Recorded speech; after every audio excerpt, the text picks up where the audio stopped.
Rassemblés autour de notre évêque, notre diocèse permet l'ancrage de l'Église dans toute la province de Hainaut.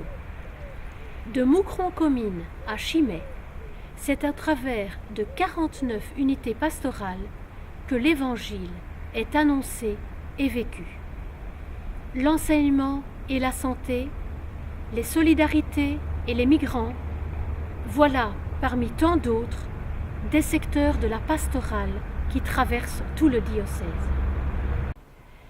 Durant ces 30 dernières années, l'Église a appris à vivre dans la fragilité.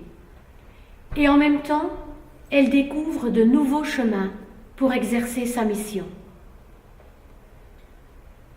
En quoi l'Église catholique est-elle devenue fragile? Tout d'abord, au plan de l'influence dans l'espace public. Ce que ses membres annoncent comme une bonne nouvelle est souvent perçu et présenté comme négatif, car en décalage par rapport à notre société. L'Église catholique est également devenue fragile en raison du nombre de ses membres. Combien de parents présentent-ils encore leur enfant au baptême? Où les personnes et les groupes qui désirent devenir chrétiens vont-ils être initiés à la foi et recevoir les sacrements de l'initiation chrétienne?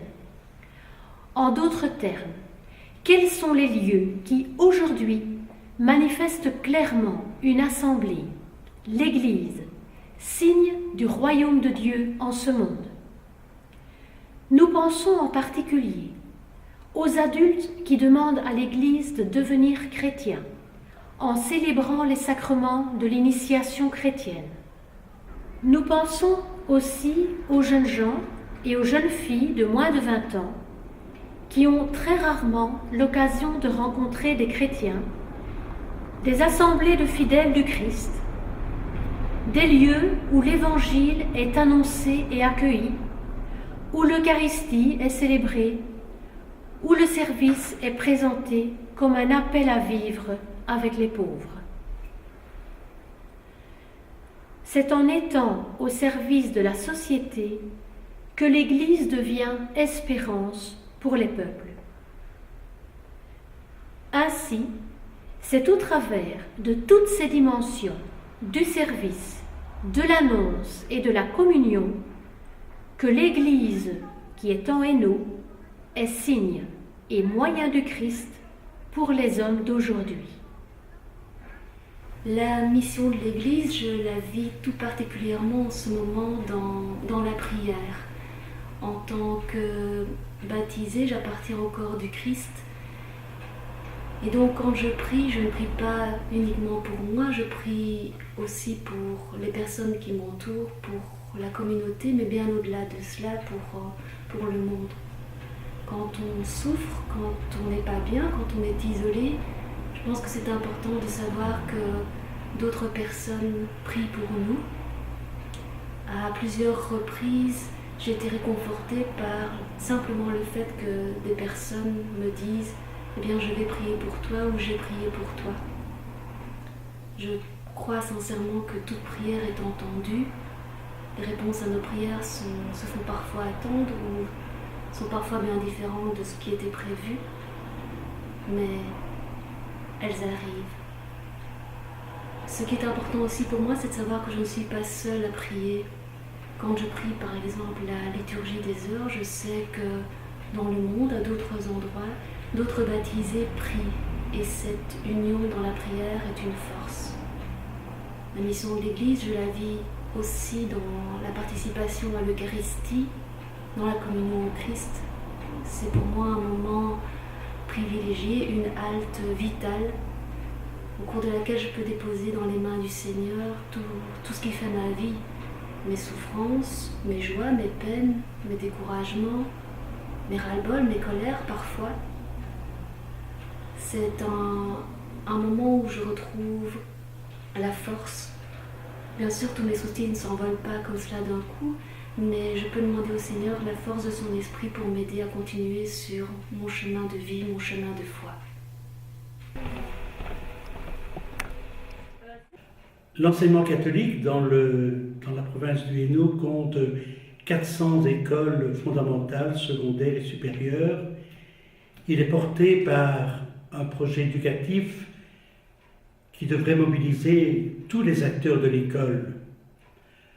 Beaucoup pensent ce projet en termes de valeurs humanistes, dignes d'être promues et mises en œuvre sur les chemins de croissance en humanité qu'empruntent chaque matin direction, enseignants, élèves qui se rendent à l'école. C'est évidemment juste, mais est-ce cela la source même d'un enseignement qui se veut chrétien?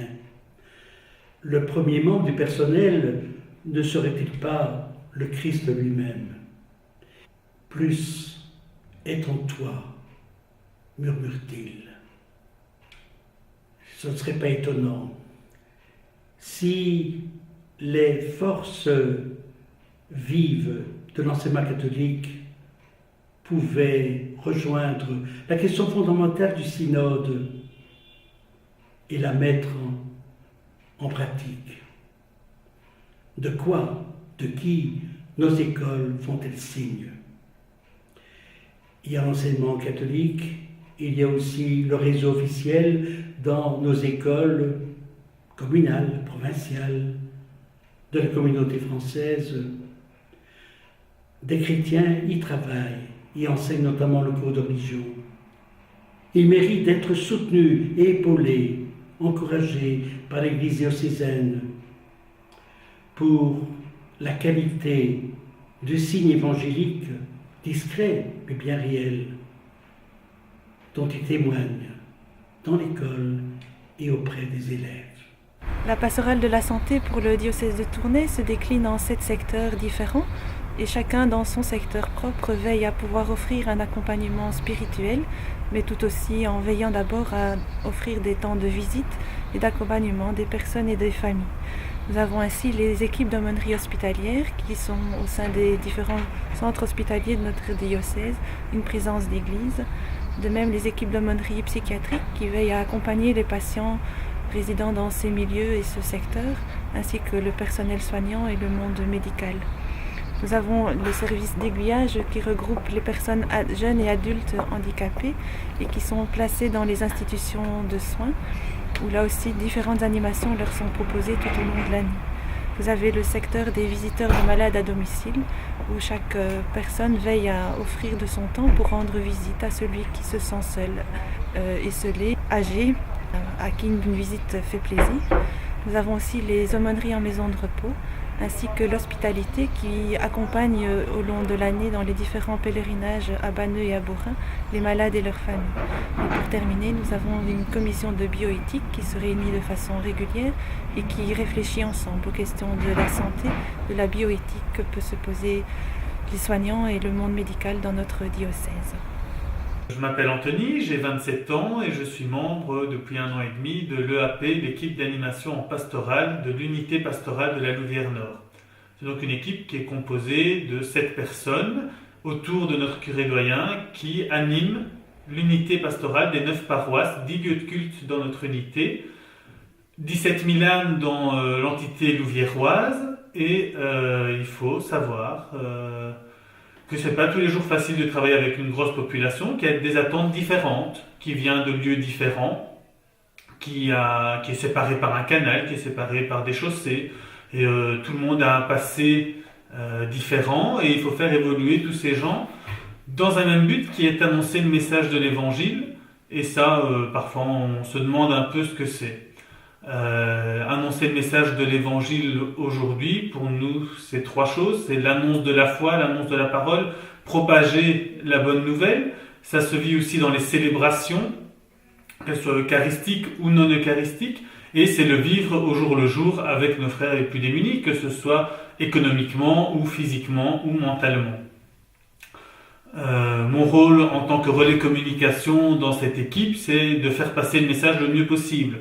Gérer un site internet, gérer une feuille pastorale, une feuille d'annonce, une feuille d'info qu'on publie 3 fois par mois pour faire passer le message le mieux possible, informer des rendez-vous, informer du contenu de ces rendez-vous, informer du projet de l'équipe en général.